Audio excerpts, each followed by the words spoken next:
অন্তর্বর্তী সরকারের সময় যেটি আমরা দেখেছি, আমরা 2025 সালের যদি একটি স্ট্যাটিস্টিক্স বাংলাদেশে দেখি, যে সেখানে আসলে 1000-এর বেশি সাংবাদিক আক্রান্ত হয়েছেন। সেক্ষেত্রে সরকারেরও তো একটি বিষয় আছেই, যে সেই বিষয়গুলি দেখভাল করার বিষয়টি, সেটি আমরা অন্তর্বর্তী সরকারের সময় আমরা তেমনভাবে দেখিনি। এবং আপনি জানেন নিশ্চয়ই যে অনেক সাংবাদিক নামে হত্যা মামলা দেওয়া হয়েছে। সুনির্দিষ্ট অভিযোগে অবশ্যই যে কারো বিচার হতে পারে, গ্রেফতার হতে পারে, কিন্তু হত্যা মামলা সেই বিষয়গুলোকে আপনি কিভাবে দেখছেন? আমার পরিচিত দুজন সাংবাদিক, একজন আনিস আলমগীর ভাই আর একজন হচ্ছে পান্না সাহেব। এই দুজনকেই কিন্তু গ্রেফতার করা হয়েছিল অন্তর্বর্তীকালীন সরকারের সময়, এবং দুজনের গ্রেফতারের পরপরই আমরা সহ আরো অনেকেই আমরা কথাবার্তা বলেছি, আমরা বিভিন্ন ইন্টারন্যাশনাল এজেন্সির সাথে কথাবার্তা বলেছি। এছাড়া আরো 5 জন সাংবাদিক এখনো তারা জেলে বন্দী আছেন বাংলাদেশে কোন রকম চার্জেস ছাড়াই।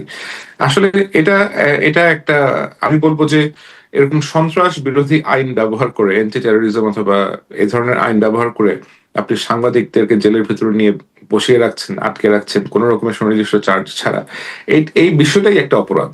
আপনি তো এটা করতে পারেন না। কারো এগেনস্টে যদি আপনার কোনো স্পষ্ট চার্জ থাকে, আপনাকে সেই সঠিক চার্জ, সেই সঠিক অপরাধের বিস্তারিত তুলে ধরেই আপনাকে তাকে আইনের কাঠগড়ায় দাঁড় করানো উচিত। একটা সুস্থ সবল লোক, একজন ভদ্রলোক, যিনি হয়তো তার বাসাতে ছিলেন, অথবা একজন মহিলা যিনি তার শিশুর সাথে ছিলেন, তাদেরকে বলছেন যে তারা গিয়ে মানুষকে হত্যা করে আসছে। এর কারণটা ইজ কোয়াইট নর্মাল। আমরা জানি যে তাদের বিগত সরকারের সাথে, আওয়ামী লীগ সরকারের সাথে তাদের বেশ ঘনিষ্ঠতা ছিল। এখন কারোর সাথে ঘনিষ্ঠতা থেকে থাকে, তাহলে তো কেবল ঘনিষ্ঠতা থাকার কারণে তো আপনি কাউকে জেলে আটকে রাখতে পারেন না। তারা হয়তো তাদের দাবিদারি করেছে, তাদের জন্য অনেক কাজকর্ম করেছে, তাদের জন্য ন্যারেটিভ সেট করে দিয়েছে, বাট এটা তো সন্ত্রাস বিরোধী আইনে আটকে রাখার মতো কোনো কারণ হতে পারে না। শুধু তারাই না, এছাড়াও বাংলাদেশের সাবেক একজন প্রধান বিচারপতি, 80 বছর বয়স্ক খায়রুল সাহেব, তাকেও আটকে রাখা হয়েছে। উনি হয়তো কিছু রায় দিয়েছেন যা সে সময় ভিন্ন মতে যারা ছিলেন, অথবা ভিন্ন বিরোধী দলে যারা ছিলেন, অনেকের বিপক্ষে এটা গিয়েছে, বাট সে সময় সরকার পক্ষের পক্ষে গিয়েছে। তো এই অপরাধে যদি তাকে আপনি বলেন যে এই 80-85 বছর বয়স্ক একটা লোক, সে 6-7 কেজি ওজনের একটা রাইফেল কাঁধে তুলে নিয়ে হত্যা করে ফেলেছে কাউকে, and on top of that সে সবসময় পুলিশের প্রোটেকশন ভিতরে থাকতো, তো এই ধরনের কাজগুলা করে কিন্তু আসলে আমরা বিচার ব্যবস্থাকেও একটা হাস্যকর অবস্থার মধ্যে, অথবা বিব্রতকর অবস্থার মধ্যে আমরা ফেলে দিচ্ছি। বিশ্বব্যাপী যারা গণমাধ্যমের স্বাধীনতা নিয়ে কাজ করেন, তাদের কাছেও আমরা হাসির পাত্র তো ছিলাম আগে, তামাশার পাত্র ছিলাম, এখন আমরা আরো তুচ্ছ-তাচ্ছিল্য করা হয় নিশ্চয়ই। কারণ আপনি দেখেন যে আমরা বলেছি 5ই আগস্টের পর আমরা একটা পরিবর্তিত বাংলাদেশ আনতে চাই, অথবা পরিবর্তন দেখতে চাই। আমরা আসলে কি পরিবর্তনটা দেখেছি? সে সময় যারা ছিলেন, সে সময়ের অন্তর্বর্তীকালীন সরকারের প্রেস টিমে, আমি জানি না আপনি এটা জানেন কিনা, অথবা দর্শকদের এটা ঠিক কতটা অবগত আছেন। এই প্রেস টিম যারা ছিলেন তারা অনেকেই প্রতিনিয়ত বিভিন্ন সংবাদপত্রকে, বিভিন্ন সাংবাদিকদেরকে ফোন করে হুমকি দিতেন, যখন তাদের পক্ষে না যায় এমন কোন রিপোর্ট আসলো সামনে।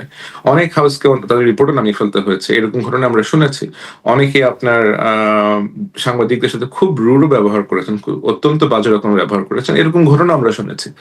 এবং পান থেকে চুন খসলে, যেমন আপনার পান্না সাহেবকে অ্যারেস্ট করা হলো বিকজ উনি মুক্তিযুদ্ধের বিষয়ে কথাবার্তা বলেছেন, মুক্তিযুদ্ধের সপক্ষের বিভিন্ন রকমের যুক্তি উনি তুলে ধরেছিলেন।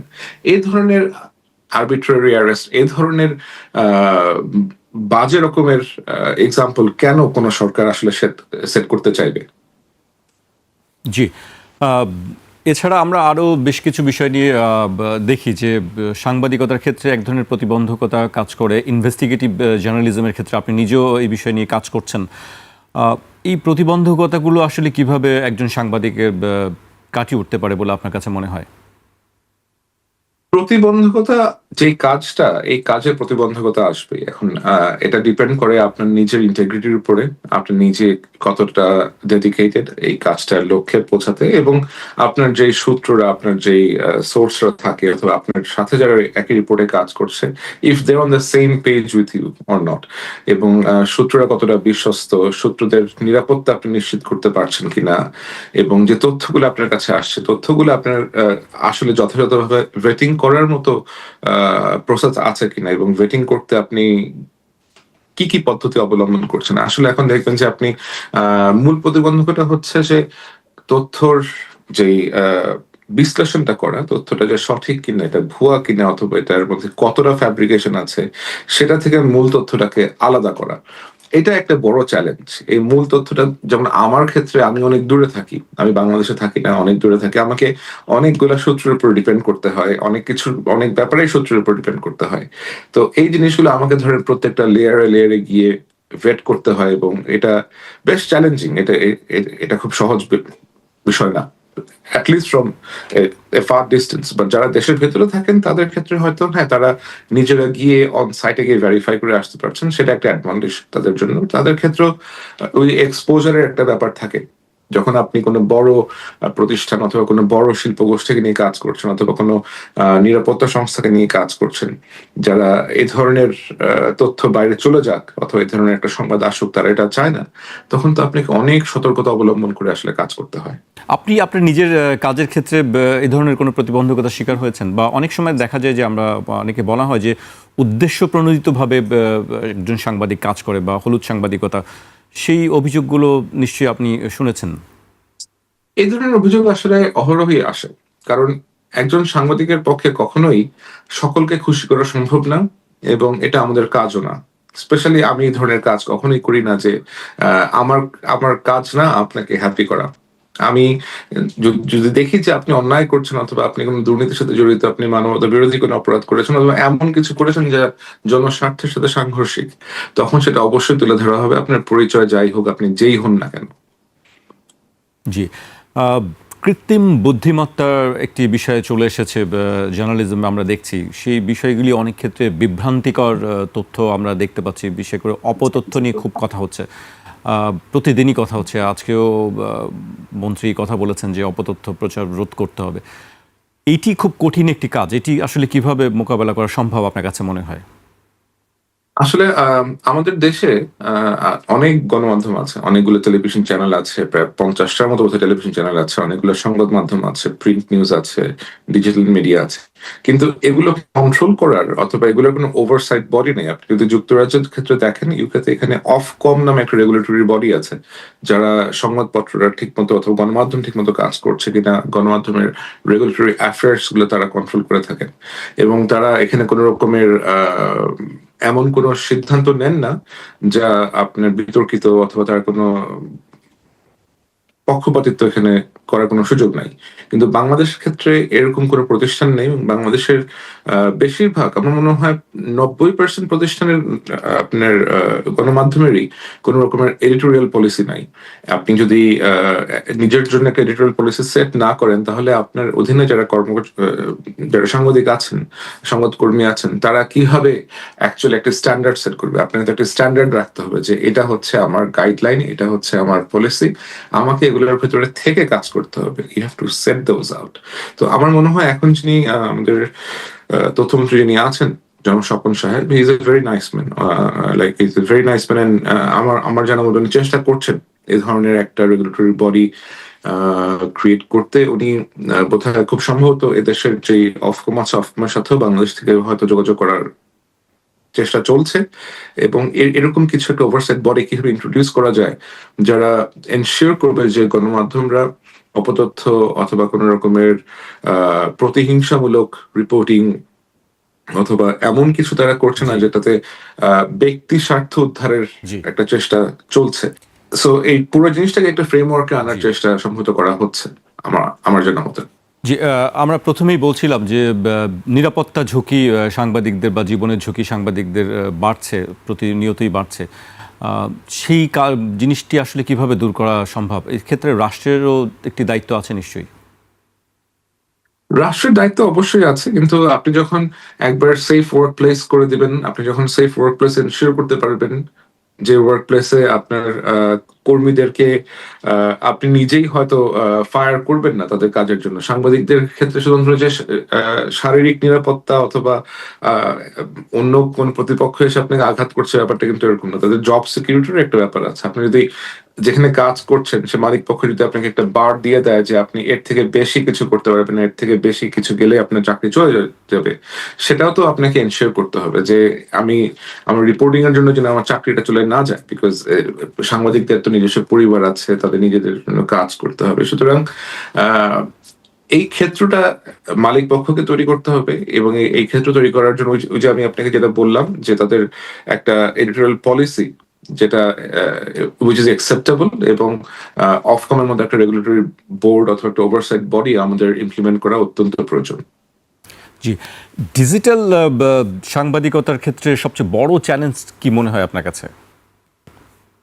ডিজিটাল সাংবাদিকতার ক্ষেত্রে সবথেকে বড় চ্যালেঞ্জ হচ্ছে আপনার যে ম্যাটেরিয়াল আপনার কাছে আসে সেটাকে ভেরিফাই করা। কারণ আপনার অনেক ফুটেজ আসে, আর এখন এআই অল্টার্ড ফুটেজের কোনো অভাব নাই। জি, এখন এই ফুটেজ এআই অল্টার্ড কিনা এটা আপনাকে অ্যাসেস করার মতো ক্যাপাসিটি থাকতে হবে, আপনার ওরকম ফ্যাক্ট চেকিং একটা ইউনিট থাকতে হবে। জি।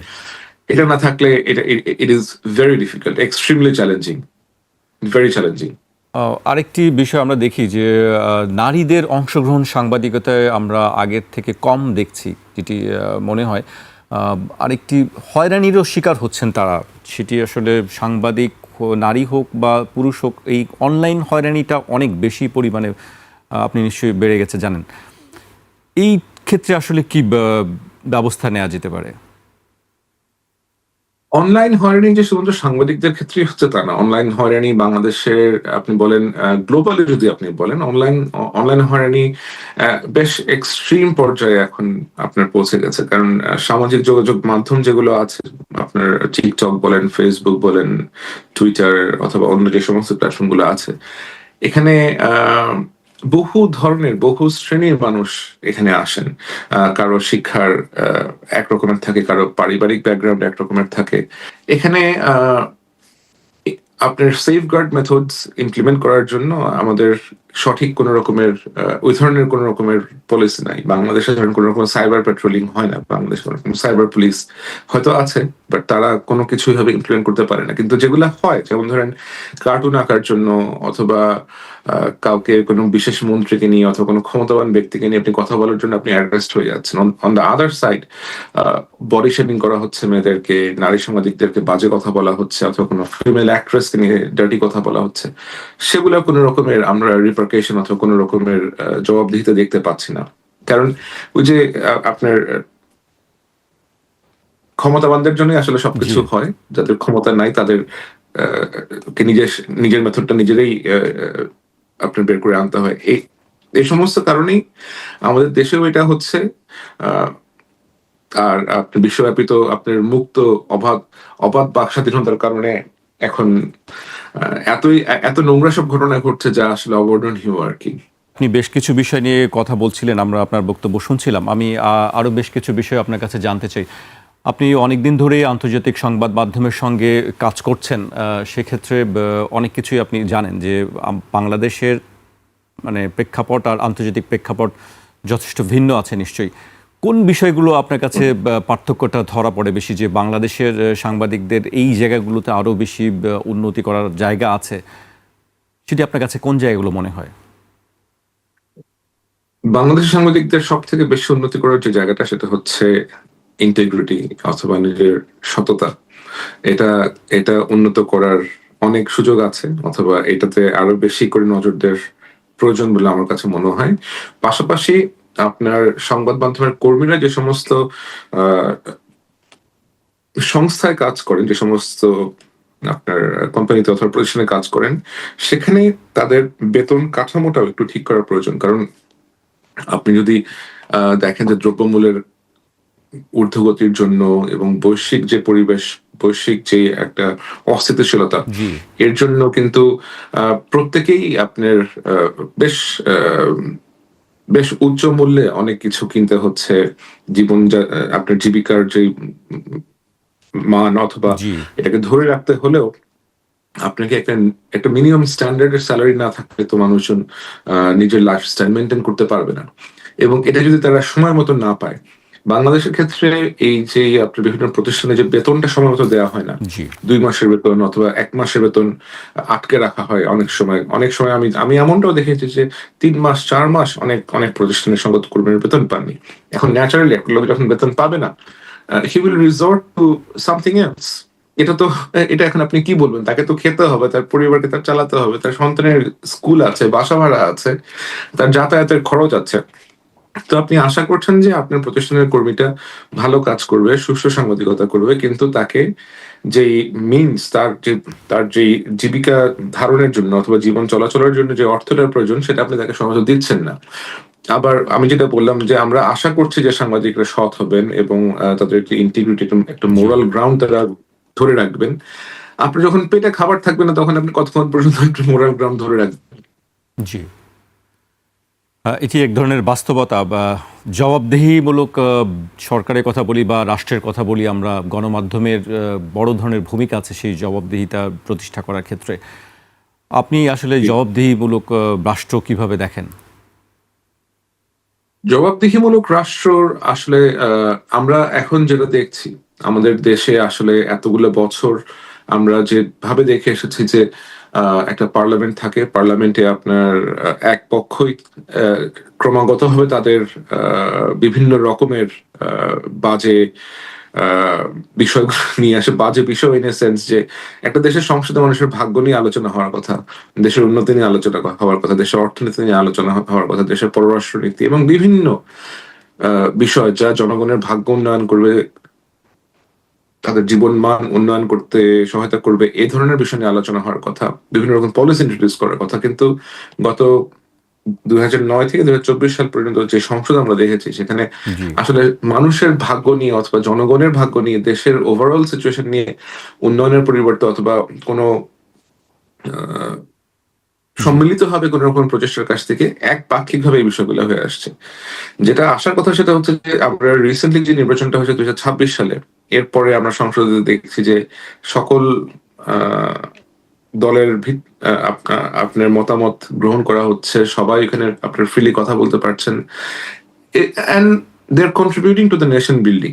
It's a start, it's a new start এবং আমার মনে হয় যে একইভাবে সংবাদ মাধ্যমের যে প্রতিষ্ঠানগুলো আছেন, আপনার যে সমস্ত গণমাধ্যমগুলো আছে তারাও হয়তো এখন আমরা দেখছি যে অনেক সংবাদ মাধ্যম আসছে বাংলাদেশে। অনেক টেলিভিশন চ্যানেল আসছে, অনেকগুলো পত্রিকা আসার পথে আছে। তো এরা যখন আসবে এবং অলরেডি যারা আছেন, আমি আশাবাদী যে হয়তো একটা জবাবদিহিতার ক্ষেত্র তারা তৈরি করতে সক্ষম হবেন লুকিং এট দ্য জি, পার্লামেন্ট অফ দ্য কান্ট্রি। জি। আ আপনি মাঝে, মাঝেই হুইসেল ব্লোয়িং কিছু আমরা পাই আপনার কাছ থেকে। নিশ্চয়ই আপনি কাজ করছেন সেরকম কিছু নিয়ে। আপনি প্রতিনিয়তই আমরা নতুন, নতুন কোনো বিষয় দেখি আপনার মাধ্যমে। বর্তমানে কোন বিষয়গুলো নিয়ে কাজ করছেন? না, আমি তো কখনো বলতে পারি না আসলে আমি কখন কি নিয়ে কাজ করছি।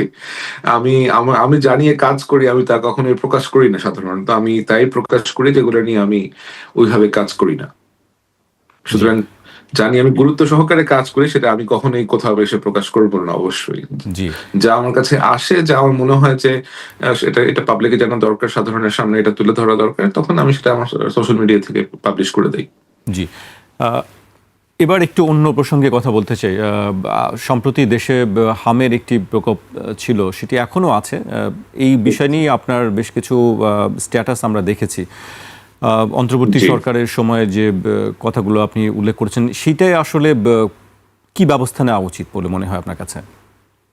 সেটা আমার আপনি রিসেন্টলি science.org এ যে রিপোর্টটা দেখেছেন জি, এবং এর প্রেক্ষিতে আরো বেশ কিছু আন্তর্জাতিকতা সংস্থার বেশ কিছু কমেন্ট আপনি দেখেছেন জি, ওই রিপোর্টে এবং আরো কয়েকটা অর্গানাইজেশন এটা নিয়ে কাজ করেছে। আপনার আ ল্যান্স জি, ল্যান্সেট বোধহয় কাজ করেছে। ল্যান্সেট একটা রিপোর্ট করেছে। সো সবকিছু মিলিয়ে আপনি যদি এগুলো একটু এনালাইজ করে দেখেন, আপনি দেখবেন যে দেয়ার ওয়াজ এ সিস্টেম্যাটিক ফেলিউর অন্তর্বর্তীকালীন সরকারের সময়। তাদের যে বিশেষ সহকারী যিনি ছিলেন স্বাস্থ্য উপদেষ্টার ওইখানে, বিশেষ সহকারী ওই ডাক্তার সাহেব, উনি বেশ হঠকারীভাবে কিছু সিদ্ধান্ত নিয়েছিলেন।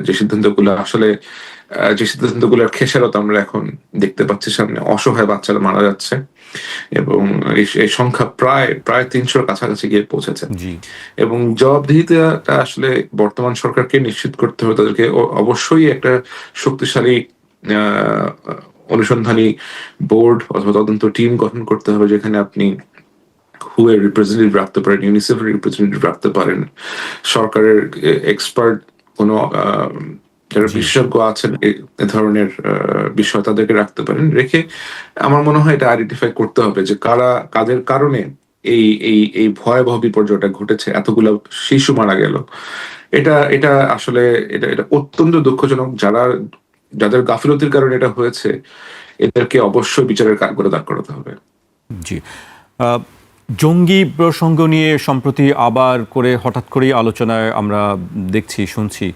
আহ, সরকারের দিক থেকে বলা হচ্ছে যে জঙ্গি আছে, আবার বলা হচ্ছে জঙ্গি নেই, আবার আমরা মাঝে মাঝে দেখি নিউজে যে জঙ্গি তৎপরতার খবর যে ধরা পড়ে বিভিন্ন জায়গায়। আপনি আসলে এই জঙ্গির বিষয়টিকে আসলে কিভাবে দেখছেন? বাংলাদেশের জঙ্গি আছে না নেই, বা এই বিতর্কগুলো কেন? আমি আমি আপনি যদি আমাকে জিজ্ঞেস করেন, আমি আপনাকে এটা বলবো যে জঙ্গি এই ওয়ার্ডটা ব্যবহার করাতে আমার আপত্তি আছে। জঙ্গি word is not the right wording. আপনি এদেরকে জঙ্গি বলার চাইতে আমার মনে হয় এদেরকে উগ্রবাদী হিসেবে চিহ্নিত করাটা বেশি ওয়াইজ হবে। বিকজ এরা আসলেও উগ্রবাদী, এরা আসলেও র্যাডিকালাইজ, এরা আসলে কি বলবো আপনার এক ধরনের ফ্যানাটিক। আদারওয়াইজ তো কেউ এ ধরনের হটকারী অথবা এই ধরনের উন্মাদের মতো তো আর কেউ সিদ্ধান্ত নেয় না। আর জঙ্গিবাদ অথবা উগ্রবাদিত্ব এ ধরনের আহ, আহ, প্রভাব অথবা এই ধরনের অ্যাক্টিভিটিস বিশ্বের সবচাইতে নিরাপদ দেশটাতেও থাকে। সুতরাং বাংলাদেশে এদের প্রভাব নাই অথবা তৎপরতা নাই, এটা এটা এটা কেউই আসলে আপনার অস্বীকার করতে পারবে না আর কি। এটা এটা যারা আছেন আইন শৃঙ্খলা রক্ষার সাথে জড়িত, যারা পলিটিক্যাল অ্যাক্টর যারা আছেন, তারা সকলেই জানেন যে বাংলাদেশে সন্ত্রাসবাদের সাথে কারা জড়িত অথবা কারা এগুলোকে ইন্ধন দেওয়ার চেষ্টা করছে। এবং এখানে একটা একটা দুইটা গ্রুপ, এখানে বেশ কয়েকটা গ্রুপ আছে। আমাদের আপনার পার্বত্য চট্টগ্রামের ওখানে বেশ কয়েকটা গ্রুপ অ্যাক্টিভ আছে। আমরা দেখেছি যে তেহরিকে তালিবান পাকিস্তানের জি, একটা রিক্রুটমেন্ট নোড আমাদের এখান থেকে যাচ্ছে, একটা রিক্রুটমেন্ট প্রসেস জি, অনেকদিন ধরে চলছে। এখানে হরকতুল জিহাদের কিছু লোকজন আছে, এখানে আনসারুল্লাহ বাংলা টিমের কিছু লোকজন আছে। এবং এদের ইন্টারেস্টিংলি এদের কিছু কিছু পক্ষের সাথে কিছু কিছু পক্ষের আবার সমঝোতা হয়েছে। আপনার অন্তর্বর্তীকালীন সরকারের সময় অনেকে বের হয়ে আসছে জেল থেকে, এরা অনেকে অনেক লাইক আবার রিঅর্গানাইজ করার চেষ্টা করছে। এবং এটা একটা কন্টিনিউয়াস স্টেপ। যদি কাউন্টার টেরোরিজম বডিজ যারা আছে তারা সচেতন থাকে, তারা যদি সঠিকভাবে তাদের কাজটা করতে পারেন, আহ, তাহলে হয়তো এই উগ্রবাদীদের যে ধরনের একটা মাথা চারা দিয়ে ওঠার প্রবণতা আমরা দেখতে পাচ্ছি, এটাকে হয়তো তখন আমরা কাউন্টার করতে সক্ষম হব। আর তেহরিকে তালিবান পাকিস্তানে যাওয়ার জন্য ইদানিং আমরা দেখলাম যে বিভিন্ন ডিসিপ্লিন ফোর্স থেকে, সাধারণ জি, মানুষদের মাঝখান থেকেও একটা রিক্রুটমেন্টের প্রয়াস করা হচ্ছে, অথবা চেষ্টা চালানো হচ্ছে এবং আইডেন্টিফাই করা হচ্ছে যে কারা এগুলা করছে, কারা এগুলোর সাথে যুক্ত আছে। তো তেহরিকে তালিবান পাকিস্তান অ্যাকচুয়ালি কি, এটা কি, কিসের জন্য স্ট্যান্ড করে, এটা কাদের পারপোজ সার্ভ করে, এই জিনিসগুলো আমার মনে হয় বিভিন্ন সংবাদ মাধ্যমের সামনে সুযোগ আছে পাঠকদেরকে জানানোর এবং তাদেরকে সঠিক যে তথ্যটা সেটা সেটা তুলে ধরার। পাঠকরা যেন কোনো রকমের ইউটিউব বেসড ভিডিও অথবা আনচেকড লাইক ফ্যাক্ট চেক করা হয়নি জি, অথবা বাস্তবতা বিবর্জিত কোনো রিপোর্ট দেখে প্রভাবিত না হন, এই কাজটা আমাদের বিভিন্ন প্রাতিষ্ঠানিক সাংবাদিকতার সাথে যারা ইনভলভ তাদেরকেই ইনশিওর করতে হবে। সো যেই যারা সঠিক সাংবাদিকতার চর্চা করেন, যারা ফ্যাক্ট বেস সাংবাদিকতার চর্চা করেন, সেটা যতটা কদাকারই হোক না কেন, সত্য সত্যই সেটাই আপনাকে তুলে এনে মানুষের সামনে ধরতে হবে। এবং সেটা যদি আপনি করতে ব্যর্থ হন, then you are giving way for those propagandist অথবা সেই সমস্ত যারা ডিসইনফরমেশন ছড়িয়ে থাকে, মানুষের মাঝখানে ভীতির সঞ্চার করে, এদেরকে আপনি তাহলে সুযোগ করে দিচ্ছেন। এবং এটাও নিরাপত্তা সংস্থাগুলোকে এটাও খেয়াল রাখতে হবে যে কারা এই উগ্রবাদীদেরকে লেজিটিমাইজ করার চেষ্টা করছে, জি, কারা এদেরকে ধরেন আপনার মেইন স্ট্রিম যারা ইসলামিস্ট আছে অথবা মেইন স্ট্রিম যারা লাইক ইসলামিক রাজনীতি করে এদের সাথে মিলিয়ে ফেলার চেষ্টা করছে। আপনি কিন্তু যারা মূল ধারার ইসলামিক রাজনীতি করেন তাদের সাথে কিন্তু এই উগ্রবাদীদেরকে মিলিয়ে ফেলা will be a mistake, will be serious mistake. জি, কারণ একটা চর্চা পথে ধর্মের রাজনীতিরা চেষ্টা করছেন করার জন্য, আবার যারা এই উগ্রবাদীর চাষ করছে, যারা উগ্রবাদীদের সাথে যুক্ত, তাদের কিন্তু মাইন্ডসেট, তাদের অ্যাপ্রোচ ইজ ভেরি ডিফারেন্ট। তারা দুই পক্ষ কিন্তু একসাথে কখনোই মিলবে না। কিন্তু ওই যে যারা উগ্রবাদী তারা জি। আপনি উগ্রবাদ নিয়ে বেশ কথা বলছিলেন, বেশ কিছু ইনফরমেশন আমরা আপনার বক্তব্য শুনছিলাম। আন্ডারওয়ার্ল্ড নিয়েও একটি আলোচনা আছে যে আন্ডারওয়ার্ল্ড কি আবার নতুন করে ঢাকার বিশেষ করে রাজধানীর আন্ডারওয়ার্ল্ড কি নতুন করে আবার মাথাচাড়া দিয়ে উঠছে কিনা। সম্প্রতি আমরা একটি ঘটনাও আমরা দেখেছি, আপনি নিশ্চয়ই সেই বিষয়টি জানেন। জি, জি, আমি আমি সে বিষয়টিতে বেশ অবগত আছি এবং যতটা জানা যায় দেশের বাইরে থেকে বেশ কয়েকটি গ্রুপ এখন দেশের আন্ডারওয়ার্ল্ড এর কন্ট্রোল নেয়ার জন্য চেষ্টা করছে। এলাকা ভিত্তিক যেই দলগুলো ছিল আগে আন্ডারগ্রাউন্ডে, এদেরকে অ্যাক্টিভ করার চেষ্টা করা হচ্ছে এবং যার ফল আমরা কয়েকদিন আগে দেখতে পেলাম যে নিউ মার্কেটের সামনে একজনকে ইউনিভার্সিটি এলাকাতে হত্যা করা হয়েছে গুলি করে। এবং আমাদের এক ধরনের ব্যর্থতা যে আমরা ইমন, শীর্ষ সন্ত্রাসী ইমন এর মতো একটা লোককে আমরা জেল থেকে মুক্তি আপনি বের হওয়ার সুযোগ করে দিয়েছি, যেটা আমাদের অন্তর্বর্তীকালীন সরকারের সময় করা হয়েছে। আরো বেশ কিছু চিহ্নিত শীর্ষ সন্ত্রাসী এদেরকে জেল থেকে বের করে দেওয়া হয়েছে এবং দে আর লিভিং ফ্রিলি এবং তারা অনেকে হয়তো আন্ডারগ্রাউন্ডে চলে গেছে, যেমন সাবেক সেনাপ্রধান জেনারেল আজিজের ভাই যারা আছে, হারিস এবং জোসেফ, তারা দুবাইতে বসে দেশের ভিতরে বিভিন্ন রকমের চাঁদাবাজি, দেশের বিভিন্ন রকমের সন্ত্রাসী কার্যকলাপের পরিকল্পনা এখনো পর্যন্ত করছে। তো এদেরকে কন্টেইন করার জন্য ইন্টারন্যাশনাল পার্টনার যারা আছে তাদের সহায়তা চাওয়া উচিত। সহায়তা চেয়ে এদের যে নেটওয়ার্ক আছে, নেটওয়ার্ক ডিসরাপ্ট করা খুব ডিফিকাল্ট কোনো বিষয় না আমাদের ল এনফোর্সমেন্ট এজেন্সিগুলোর কাছে। জি, সেক্ষেত্রে আরেকটি কিশোর গ্যাংও একটি মাথা ব্যথার কারণ হয়ে দাঁড়িয়েছে। রাজধানীতে বিভিন্ন জায়গায় কিশোর গ্যাংয়ের একটি বাড়ছে সেই দিন দিন। এই নিয়ন্ত্রণ কি সবই একই জায়গায়, অপরাধ জগতের নিয়ন্ত্রণ কি সব একই জায়গায় নাকি আসলে ভিন্ন ভিন্ন দিক থেকে কেউ এটিকে অপারেট করে? ভিন্ন ভিন্ন দিক থেকে এসব অপারেট করা হয়। হ্যাঁ, আপনি দেখবেন যে ঢাকার নির্দিষ্ট কয়েকটা এলাকাতে এই অপরাধ চক্রের আনাগোনা একটু বেশি আছে, কারণ আমাদের শহরায়ন অথবা আমাদের সিটিগুলো আসলে আমাদের এলাকাগুলো এমন ভাবে গড়ে উঠেছে যে আমরা একটা টার্ম আছে CPTED, crime prevention through environmental design. আমরা আমাদের শহরগুলোকে, আমাদের এলাকাগুলোকে সিপিটিইডির আওতায় আমরা গড়ে তুলতে ব্যর্থ হয়েছে, অবশ্যই ন্যাচারালি। কারণ আমাদের দেশে আমাদের যে শহর, আমাদের ঢাকা মেট্রোপলিটন শহর বলেন, চট্টগ্রাম মেট্রোপলিটন শহর বলেন, দেশের প্রত্যেকটা মেট্রোপলিটন এরিয়াই আসলে এমন করে গড়ে তোলা হয় নাই যেন আমাদের ক্রাইম আমরা প্রিভেন্ট করতে পারি সেটা ঘটার আগেই, অথবা যেন যে সমস্ত এলাকাতে ক্রাইম হতে পারে অথবা ক্রিমিনাল অ্যাক্টিভিটিস বাড়তে পারে সেগুলাতে কোনো proper check and balance methodology আমরা অ্যাপ্লাই করতে পারিনি। আমাদের আর 24 আগস্ট পরবর্তী সময়ে বাংলাদেশ পুলিশের যে অবস্থা ছিল, তারা এখন ঘুরে দাঁড়ানোর চেষ্টা করছে। তো আমার মনে হয় এখানে নিরাপত্তা সংস্থার পাশাপাশি সাধারণ যে সমস্ত রাজনৈতিক অ্যাক্টর আছেন, রাজনৈতিক দল আছেন এবং এলাকা ভিত্তিক যারা বিভিন্ন রকমের কমিউনিটি ওয়ার্কের সাথে ইনভলভ, তাদেরও এখানে অনেক কিছু কন্ট্রিবিউট করার আছে। আর ওভারঅল গণমাধ্যমগুলো যদি আসলে সঠিক তথ্য তুলে আনতে পারে যে কেন এগুলা হচ্ছে, দেশে যে হারে দেশে আপনার মাদকের ব্যবহার বেড়েছে, যে হারে দেশে আপনার ছোট ছোট অপরাধ, ছিনতাই এবং মানুষকে হত্যা করে ফেলার মতো ঘটনা ঘটছে জাস্ট টাকা। আরেকটি বিষয় আপনার কাছে জানতে চাই, আপনার কাজের ক্ষেত্রে অনেক সময় বলা হয় যে আপনি মিলিটারি ইন্টেলিজেন্স নিয়ে কাজ করেন। আপনার শত্রু মিত্র যারা আছে তারা এই বিষয়গুলি নিয়ে আপনাকে নিশ্চয়ই নানা প্রশ্ন করেন। এই বিষয়টি আপনি আসলে কিভাবে দেখছেন, মিলিটারি ইন্টেলিজেন্স নিয়ে কাজের বিষয়গুলি?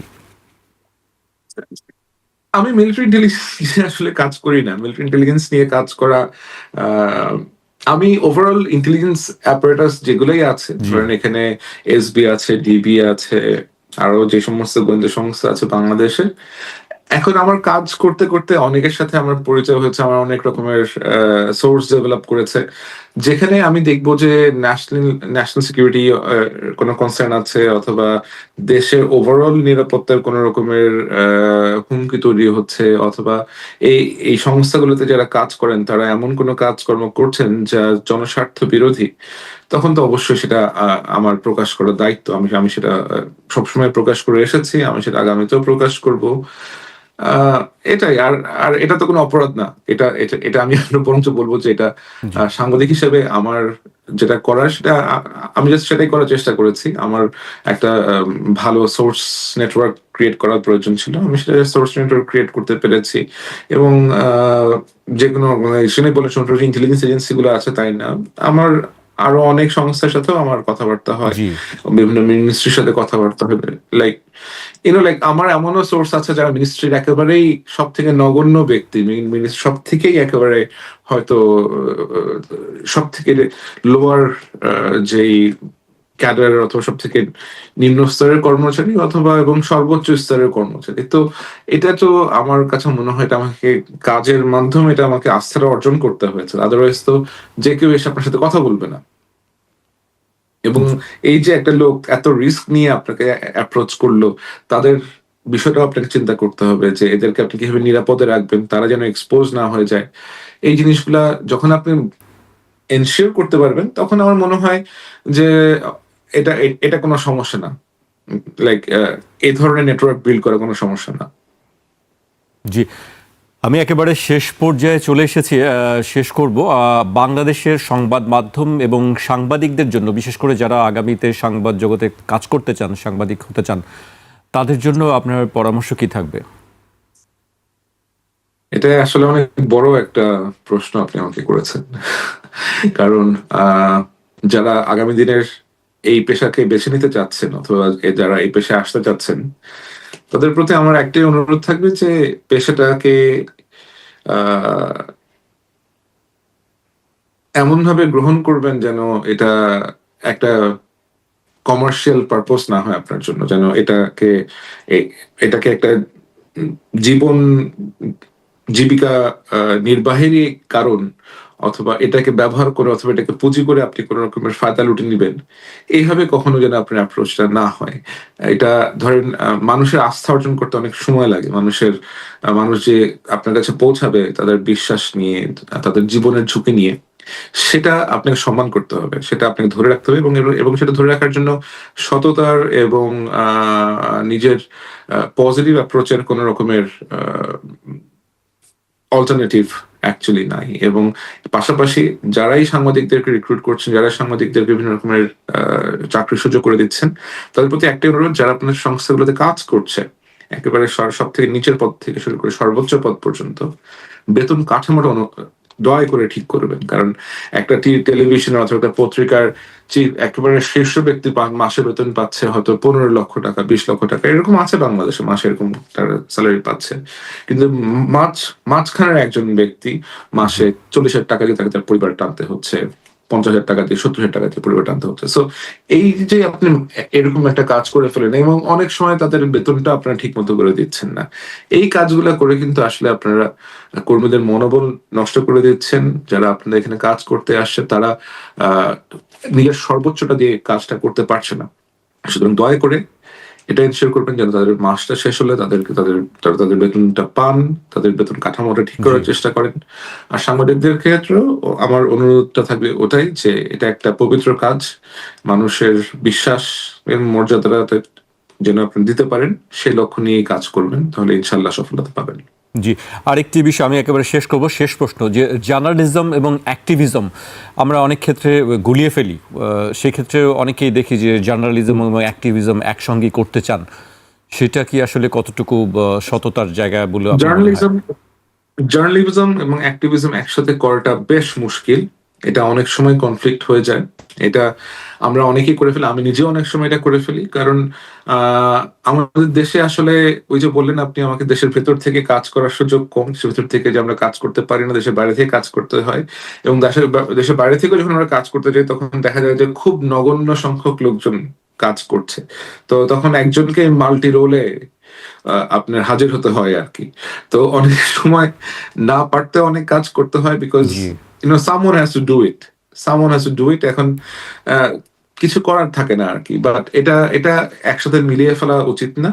জার্নালিজমের জায়গায় অ্যাক্টিভিজমের জায়গায় এটা যদি আপনি ঠিক রেখে কাজটা করতে পারেন দেন ইটস ফাইন, বাট এটা ঠিক রেখে কাজটা করা বেশ ডিফিকাল্ট আসলেই।